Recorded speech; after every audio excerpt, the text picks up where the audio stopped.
আসসালামু আলাইকুম। কুষ্টা kitchen and garden কেয়ারে সবাইকে স্বাগতম। দেশ এবং দেশের বাইরে যারা আমার ভিডিও দেখছেন সবার জন্য রইল অসংখ্য দোয়া এবং শুভকামনা।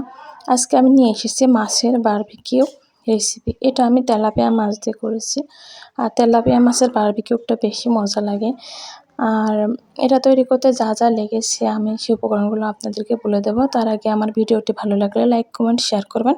আর আমার চ্যানেলে নতুন হলে পরে সাবস্ক্রাইব করে দেবেন। পাশে থাকা বেল আইকনের উপর ক্লিক করবেন, তাহলে আমার নতুন নতুন ভিডিও আপনাদের কাছে পৌঁছে যাবে।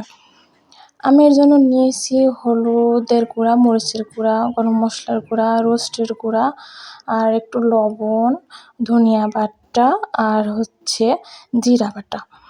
এখানে যদি তন্দুরির মশলা আপনারা নেন তাহলেও ভালো হবে, এবং বারবিকিউ মশলাটা হলেও ভালোই হয়। আমার ছিল না, আমি দিইনি।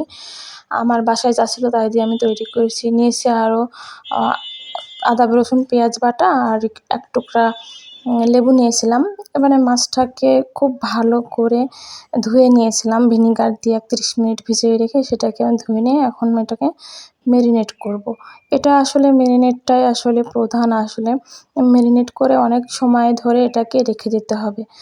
আমি আদা, রসুন, পেঁয়াজ বাটা এবং লেবুর রস দিয়ে দিয়েছি। এবার দিয়ে দিলাম বাটা মশলাগুলো, গুঁড়া মশলা। এবার তেল দিচ্ছি একটু। এটাকে আমি এবার ভালো করে মাখিয়ে ম্যারিনেট করে 1-2 ঘন্টা মতো ফ্রিজে নরমালে রেখে দেবো। এতে মশলাটা এর ভিতরে ঢুকে যাবে এবং খেতেও খুব মজা লাগবে। আমি মাছটাকে এভাবে কেটে কেটে নিয়েছিলাম, এই জন্য নিয়েছি যাতে এর ভিতরে মশলাগুলো খুব ভালো মতন ঢুকে যায়।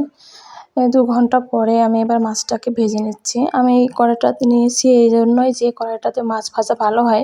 এটা আমাদের অনেক পুরাতন একটি কড়াই। মাছ ভাজা, যে কোনো ভাজা খুব ভালো হয়। মাছটাকে আমি অনেক সময় ধরে ভেজে নেব। আমি উল্টাই দিয়েছি। দেওয়ার পরে এবার এর উপরে এই তেল একটু একটু করে ছিটিয়ে দেব, যাতে নিচে এবং উপরের পাটটাও সমানভাবে ভাজা হয়। এটা অনেক সময় ধরে ভাজতে হবে। অল্প আছে, আমি অল্প তেল দিয়ে পোড়া পোড়া করে এটাকে ভেজে নেব, ঠিক যেমন তন্দুরি আমরা রান্না করি আর কি, চিকেন তন্দুরি ওরকমই মাছের বারবিকিউ কিংবা চিকেন বারবিকিউ তন্দুরি আমরা যেভাবে করি আর কি ওইভাবে হবে। এবার আমি একটু এই যে এভাবে একটু বাঁকিয়ে বাঁকিয়ে একটু উঁচা করে ভেজে নিচ্ছি, যাতে যেটা আমি কেটে কেটে দিয়েছি এই কাটাগুলো খুব ভালো করে আর কি ভাজা হবে। ভাজা হয়ে গেছে আমার প্রায়। এ পর্যায়ে আমি যে মশলাটা ছিল সেটাই তেলের ভিতরে দিয়ে দিচ্ছি।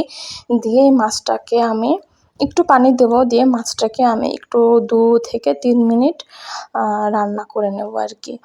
তাহলে কি হবে, ভিতরে একটা জুসি ভাব আসবে এবং ভালো মতো সিদ্ধ হয়ে যাবে, আর উপরে একটু পোড়া পোড়া থাকবে। আর এটাকে আমি নিয়ে নামাবো, উপর এবং নিচে একটু পোড়া পোড়া করে নামাবো। মাছটা হয়ে গেছে প্রায়। আমি এটাকে নামিয়ে এখন সার্ভ করেছি আমি এটা।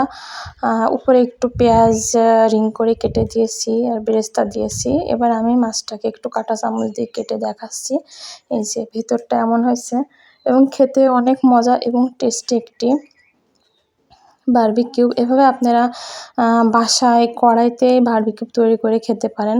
তেলাপিয়া মাছটা এভাবে রান্না করলে বেশ ভালোই লাগে, আর ভিনেগার দিয়ে ধুয়ে রান্না করলে এর কোনো গন্ধ থাকে না। খুব মজা লাগে এবং টেস্টি লাগে।